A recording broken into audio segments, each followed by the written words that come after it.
We want to direct our thoughts this morning. We're doing a spiritual checkup here at the first part of the year. We've talked about our eyes and our ears and our thoughts and our emotions. We wanted to talk about the heart today.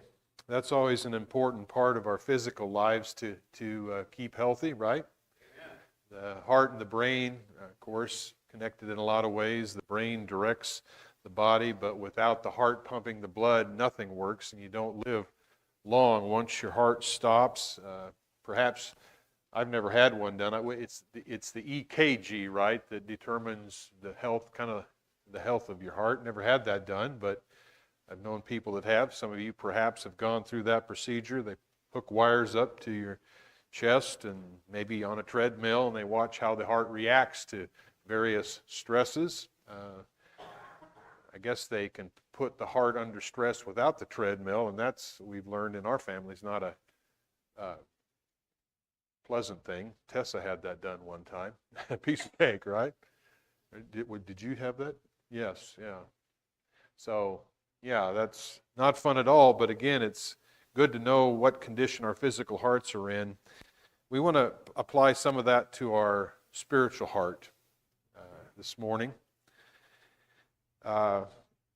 And I've got a long list here to go through. We're going to have to divide this up in probably 2 or 3 sessions because I was just overwhelmed. I knew the Bible said a lot about the heart, and usually when I study a topic, I'll, with the computers we have these days, you can type it into a search engine and search the Bible for every occurrence of the word heart. And you know from your Bible study that God talks about the human heart a lot.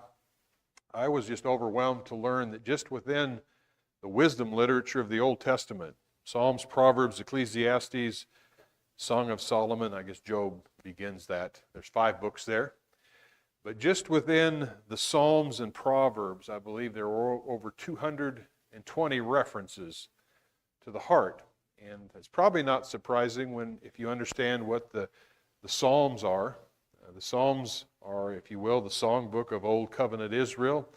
It's where writers often poured out their hearts to God in a lot of different situations. But I was just amazed to see how often it described various heart conditions. And we want to go through that list this morning. If we can get through it, we'll see. I didn't put a number on the front of all of these, but I think he ended up with 6 or 7 pages of references just about heart conditions. Eventually, Lord willing, we'll get to what we need to do about keeping our spiritual heart healthy. But this morning, let's just talk about how the Bible describes, the book of Psalms and Proverbs primarily describe various heart conditions. Kind of like we saw with attitudes and actions as far as those things were committed. There's kind of a progression that happens, right? Most people don't go from if you will, a good heart to an evil heart overnight, right? These heart problems sometimes start, usually there's some problems that are there before you have a heart attack, right? Probably not maybe been eaten as well as you should, or maybe the arteries start to pick up plaque and don't pump the blood as well as they should, and if you catch that early enough, you can avoid that problem. Well, we see the same thing happen spiritually. And it starts, and none of these heart problems are insignificant in any way. I wouldn't say that, but they begin maybe pretty, mild's not the word I want to describe, but I'm not thinking of a better one right now, but less serious to where it gets pretty serious by the time you get to heart failure. And oddly enough, the Psalms mentions that heart problem as well. So as I go through these, and we're just going to be looking at some verses pretty quickly, but perhaps the mention of the description of a heart problem here in the Psalms and the Proverbs will prompt a thought or a question. Raise your hand up high, or if I'm looking down at my notes or the Bible here, call my attention, and we'll pause and talk about that. But just Let's start with Psalm 109, verse 16. This is where, in your version, might use different words than the New American Standard, but probably the idea will be about the same. Psalm 109, the 109th Psalm, verse 16, speaks of a despondent heart. A despondent heart. In context here, it's talking about, as it often does in Psalms, about the writer is referencing some struggles in life from outside problems. He says, because he did not remember to show loving kindness, but persecuted the afflicted and needy man and the despondent in heart, he put them to death. You can go back and read the context of that later if you would like to get that a little bit closer. But being despondent in heart is lumped together here with being afflicted. I think we'll come to afflicted heart before we're done today as well. But despondency, what comes to mind when if I tell you I'm despondent, what does that describe to you? Not really very excited. All right. Sad, grieving. I think all those things come together. Despondency for me kind of, if I've reached the point where I'm despondent, I've kind of given up hope, haven't I? Right? Not seeing the light at the end of the tunnel as we described. So that's one heart condition. That's not that's a problem. It's not that we want to say, well, you go through life and everything's all great and, nothing ever bad happens to me. We know life doesn't work that way. So maybe these kind of things come up. Psalm 109 as well, verse 22, a few verses later, it says, the psalmist says, I am afflicted and needy, and my heart is wounded within me. In just a moment, we're going to, a wounded heart. There's different ways to cause these hard issues. What I thought of, and you might think of a companion verse to go along with that. My mind went to Acts 2, spiritually speaking, when Peter and the apostles were preaching the gospel on the day of Pentecost, and he reached the point in his sermon where he convicts them of putting to death God's Messiah, the one he sent to them. And I believe it's verse 37. How does the Bible describe the heart condition of those who were hearing that sermon? Remember? Cut to the heart or pierced to the heart. That's a heart wound. So a wounded heart can be a good thing, right? Now there's a lot of ways to wound our spiritual heart that we maybe some self-inflicted wounds, and it can come from bad circumstances. But there is a way our heart can be hurt, our heart can be wounded in a good way. If it's the gospel message that causes us to be wounded, our heart to react that way, then that's a positive thing in the sense of maybe pushing us towards something we need to do. All right. Pat?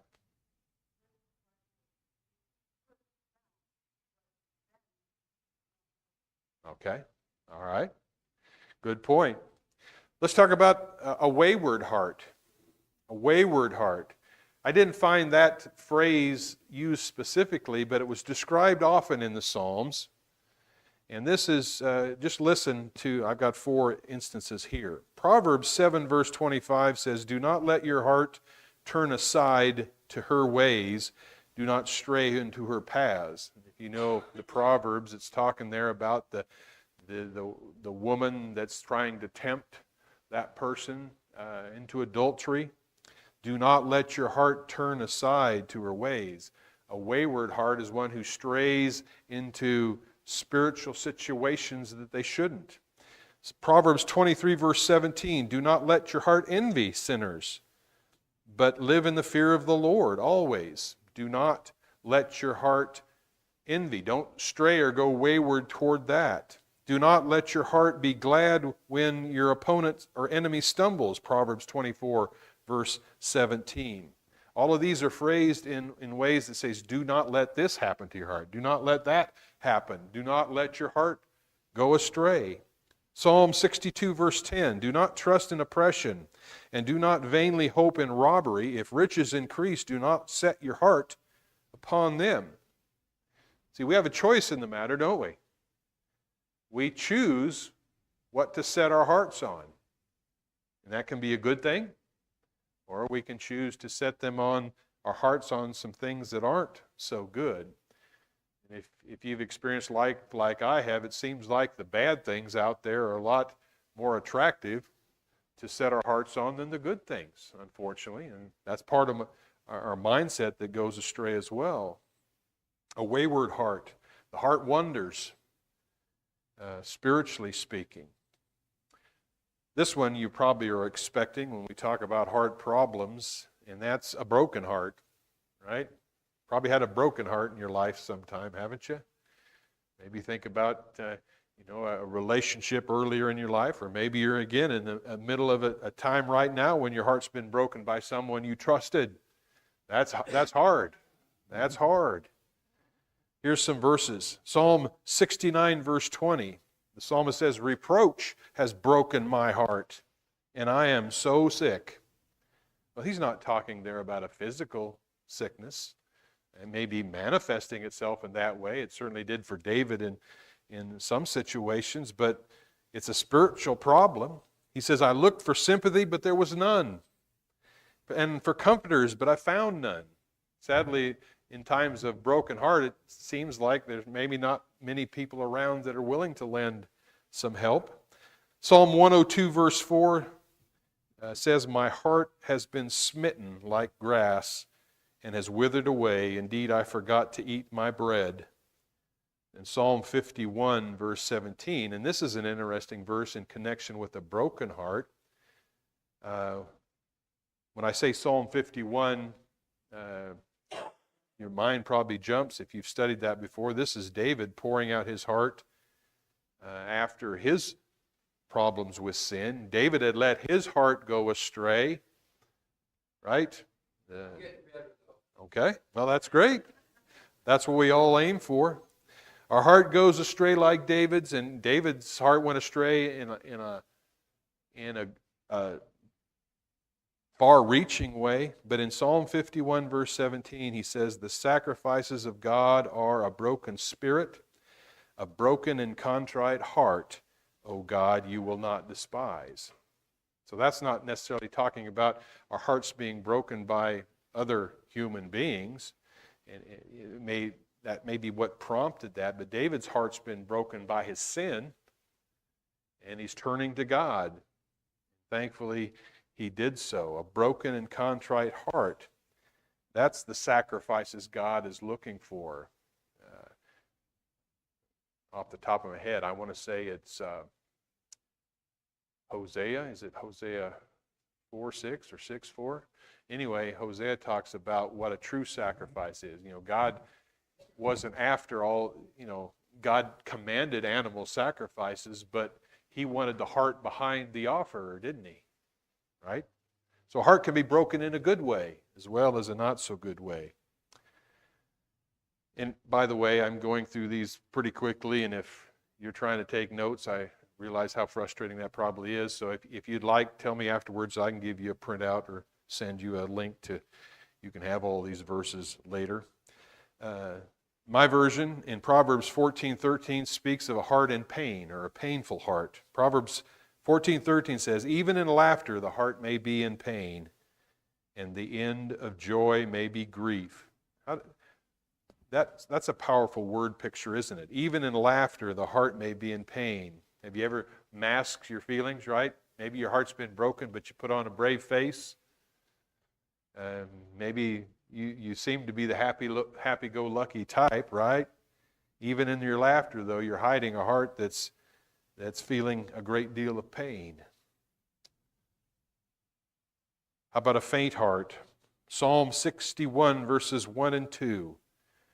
This is characteristic of the Psalms here. The psalmist, if you will, pouring out his heart. Notice how it's described here. Psalm 61, 1 and 2. He says, hear my cry, O God. Give heed to my prayer. From the end of the earth I call to you when my heart is faint. Lead me to the rock that is higher than I. And that may bring to mind a Devo song, right?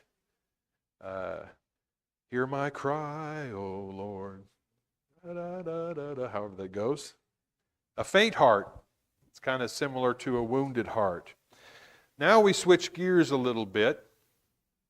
We go, and again, these ones we've described so far are the beginning stages of serious, more serious heart problems. Our heart can be broken and wounded and faint and all of these things, but if we're not careful, depending on our reaction to those heart conditions, it can become worse.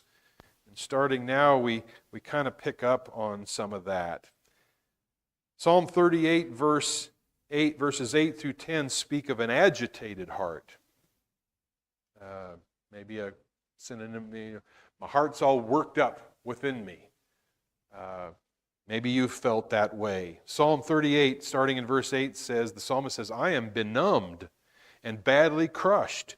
I groan because of the agitation of my heart.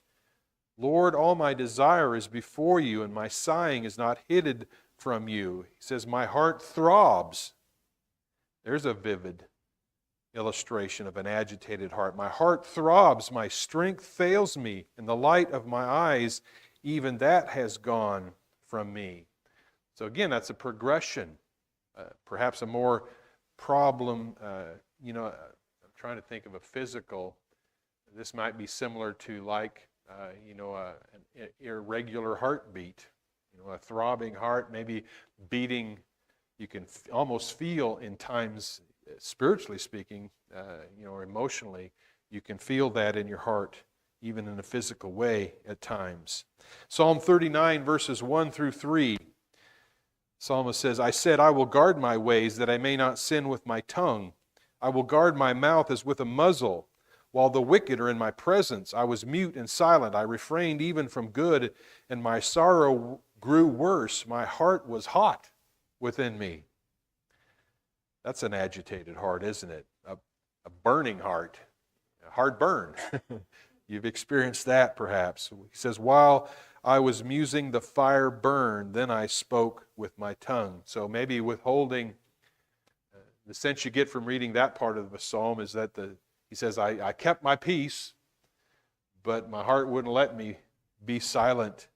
It was agitated enough, something I needed to say.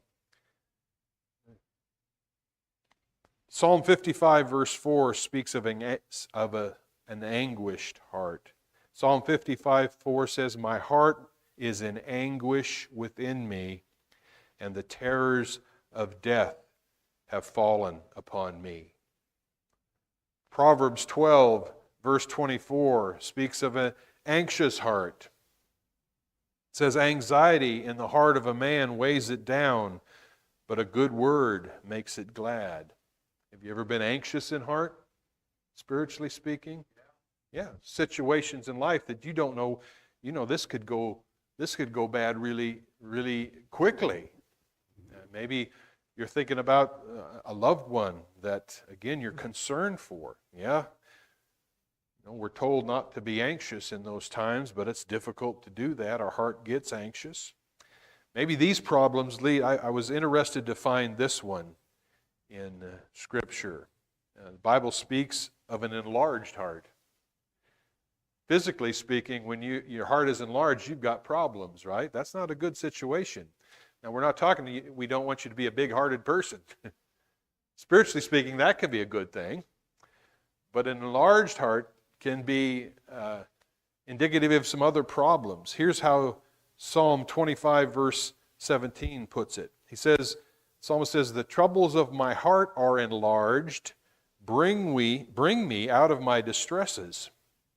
I suppose you say, well, the troubles are the enlarged thing there, but it's leading to this heart that is maybe enlarged just with the sheer measure of the problems that have come your way. They seem to pile up in life at times, don't they? I know you've experienced that. Things go pretty well for a while, and then maybe out of the blue, something hits, and and the heart's enlarged. It can be a good thing, though. Psalm 119, verse 32, the psalmist says, I shall run the way of your commandments, for you will enlarge my heart. There the request is of God, make my heart bigger. And in context, it's for the commandments or teaching of God. It's a good way to have an enlarged heart there. Fill your heart with the things of God. Now, let's, again, we take another step forward into some far deeper heart problems. This is a backslidden heart. Proverbs 14:14 says, the backslider in heart will have his fill of his own ways, but a good man will be satisfied with his. I found that an interesting description of a backslidden heart. We think of, maybe you've known someone in life that in a spiritual sense you would probably describe as someone who's backslidden. That's a picture of being at some point in your maturity and then you're not there anymore for one reason or another, right? You've slid back into some old habits. That's not progression, that's regression. But anyway, here are the problems highlighted in Proverbs. The backslider in heart will have the fill of his own ways, but a good man will be satisfied with his. So sometimes the problems our spiritual heart has causes us to maybe shut some doors in life in faith that are dangerous, to go back and not continue to go forward in our faith. Psalm 17, verses 8 through 10. Psalm 17, 8 through 10, in my version, speaks of an unfeeling heart. Maybe your version might say something like a calloused heart. There's a problem, right? You don't have the feelings that you know, things that perhaps should break your heart don't do it anymore. We have this unfeeling heart. The psalmist says, keep me, praying to God, keep me as the apple of your eye. Here's another song we've been singing recently. That's Rescue Me, I think, right? Keep me as the apple of your eye. Hide me in the shadow of your wings from the wicked who despoil me, my deadly enemies who surround me. They, in context, my enemies, my deadly enemies, they have closed their unfeeling heart. With their mouth they speak proudly. And it's interesting, that word in the original language in the Hebrew, when my version says an unfeeling heart, literally it's a fat heart. Okay? Yeah. The heart can become fat. That's not a healthy thing physically, right? That leads to this enlarged heart many ways, but we got to be real careful spiritually of reaching the point where our heart, again, doesn't feel as it should. The heart's designed by, the spiritual heart we're talking about is designed to feel things. There ought to be things that, frankly, ought to agitate us sometimes when we see evil or people being mistreated. Beware of an unfeeling heart. You've got an erring heart in Psalm 19, verse 10. Psalm 95, verse 10. It says, for 40 years I loathed that generation. And my guess is in context there, it's God in context with the Israelites and all the problems they gave God in trying to take them to freedom. You know, they grumbled and complained the whole way. Anyway, for 40 years I loathed that generation and said, they are a people who err in their heart. They do not know my ways. So an erring heart is a heart that, again, has apparently reached the point where it's starting to make some conscious choices to rebel against God. You know, we all make bad choices, but Proverbs 13:12, this makes it pretty plain. Just says, hope deferred makes the heart sick, but desire fulfilled is a tree of life. Hope deferred makes the heart sick. So there's a condition or a precursor to these heart problems. What makes a spiritual heart sick? It's hope deferred. You know, it's maybe we could, how would you feel about serving a God that made a lot of promises but never got around to keeping them, right? God gives you a lot of hope, right? But it just never seems to see that fulfillment. God's not like that. God doesn't want your heart to be sick. Another verse, I should have put this one up earlier with it's Psalm 119, verse 70 says, "Their heart is covered with fat, and I delight in your law." That should have went in the earlier illustration. I've been going pretty quick here.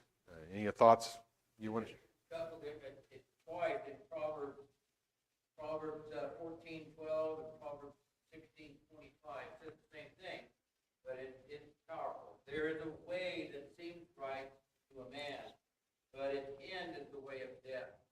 Okay. This is one verse that Belinda and I shared with our children growing up. They were old enough to learn and to know what God's trying to tell us.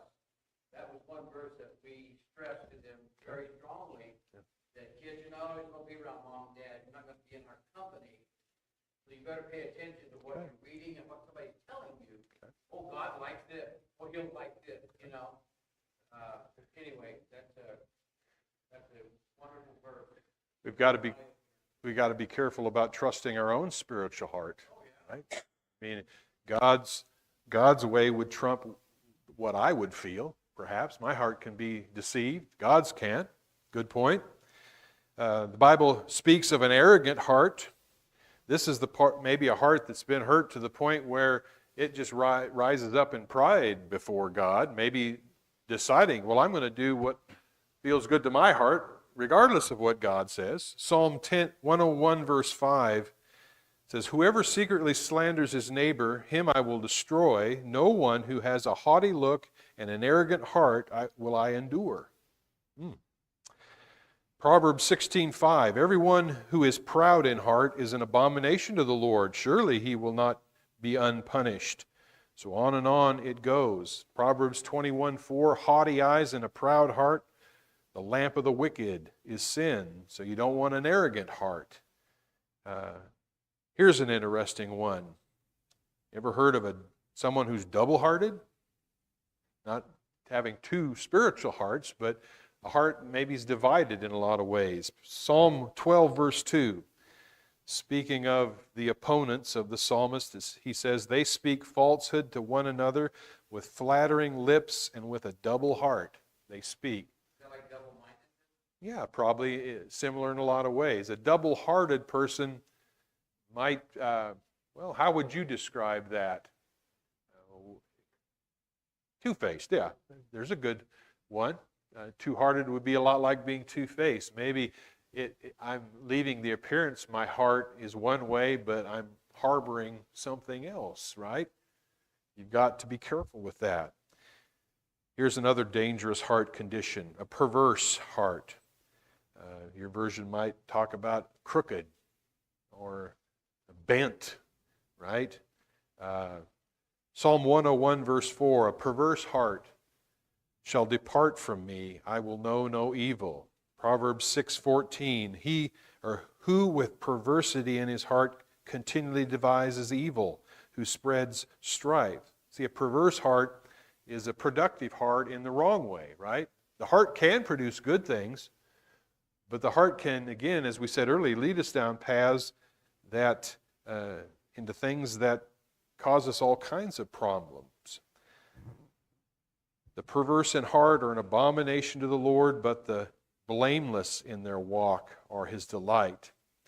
We talked a moment ago about a deceitful heart. It was in another term, but it's similar in the thinking. Maybe a double-hearted person is hiding some deceit. Proverbs 12:20, "Deceit in the heart of those who devise deceit, rather, is in the heart of those who devise evil, but counselors of peace have joy." It's easy to hide things in our heart that can be good or bad, but if I've set my heart and my mind to deceive someone, then I'll find a way to do that, or Satan will provide a way to tempt me to deceive someone.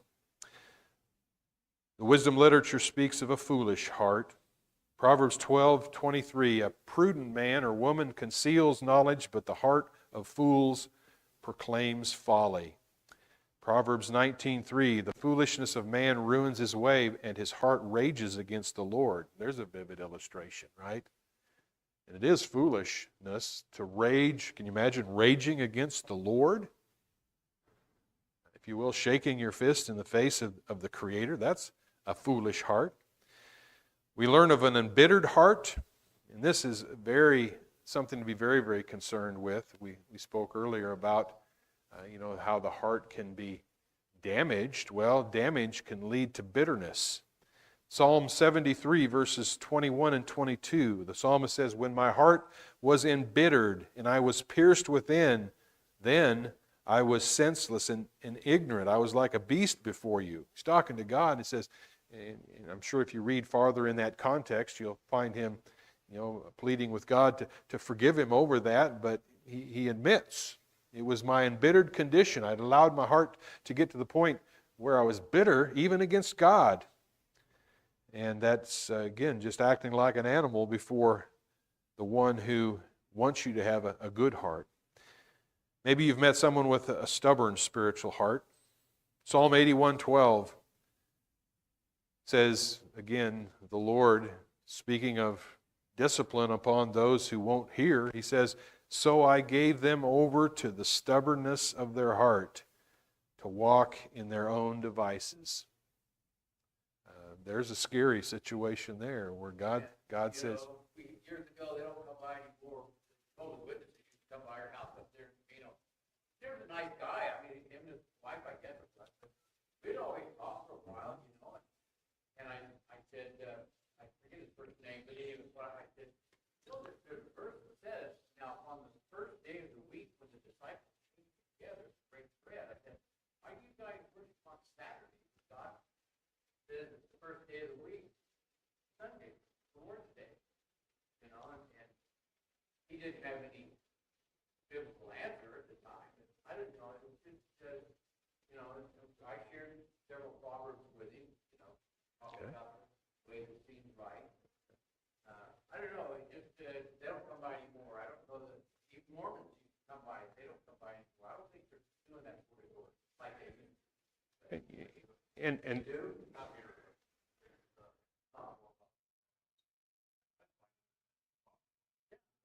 Most of the kids.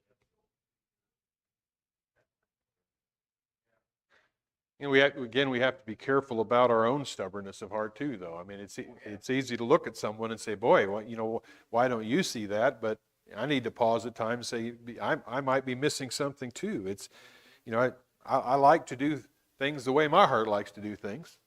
So I need to compare that with what God wants from me. So beware of a stubborn heart. Another step farther down the process, these last 3 or 4, I think we can get them in before we're done, speak of something over and over again you see in the Bible, and that's a hard heart. A hardened heart, right? There's a medical term physically for that. Arthrosclerosis. So, yeah, it's a hardening of the heart. If your arteries get hard, they don't stretch and allow the blood to go through, and the heart, when it starts to get hard, can't do what it's designed to do. Psalm 95, verse 8 says, do not harden your hearts as at Meribah, as in the day of Massah in the wilderness. And that's referring to just after they left Egypt with the Israelites.